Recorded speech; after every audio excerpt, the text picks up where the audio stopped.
Naghahanap ka pa rin ba ng hiring papunta dito sa Canada? Dahil kung oo, para sa'yo ang video na ito.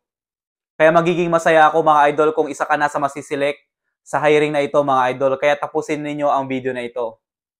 Kaya tapusin mo ang video na ito mga idol dahil napakaraming hiring ang ipapakita ko sa inyo ngayon mga idol. At bagong-bago pa. At itong agency na ito mga idol ay ang iPAMS. At ito na nga yung Facebook page ng iPAMS mga idol. Napakasikat na nitong iPAMS na agency dyan sa Pilipinas mga idol. At meron na siyang 1.5 followers ngayon mga idol dahil marami na talaga siyang natulungan ng mga Pilipino na nandito na sa Canada mga idol. At mga Pinoy or OFW na sa iba pang mga bansa mga idol. At dahil marami pa rin nagtatanong sa inyo mga idol about sa hiring papunta dito sa Canada, at tamang-tama din mga idol dahil maraming hiring ngayon ng iPAMS papunta dito sa Canada. At ito na nga yung unang hiring nila mga idol, ang Live-in Platform Servicers mga idol. At kung tinatanong yung mga idol kung anong mga qualifications nito, ay andito na mismo mga idol. At kung tinatanong nyo kung paano mag-apply, andyan na rin mga idol.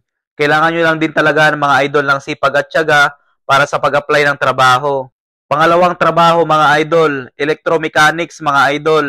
At andito na rin ang qualification at kung paano mag-apply mga idol. At gusto ko na lang din i-remind ang lahat mga idol na pag nag-apply kayo ng work permit or ng mga ganitong trabaho ay napaka-importante ng work experience mga idol. At kung tatanungin nyo kung paano yung walang experience mga idol, ang sagot ko dyan mga idol ay kailangan nyo talaga magkaroon ng work experience mga idol. At bawat posting nga nila mga idol ay andito na rin ang mahabang caption ng mga details mga idol.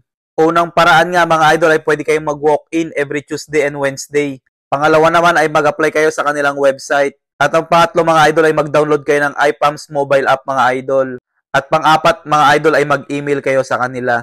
At ito naman yung pangatlong trabaho mga idol, ang CNC, Wirecut EDM Machinist mga idol.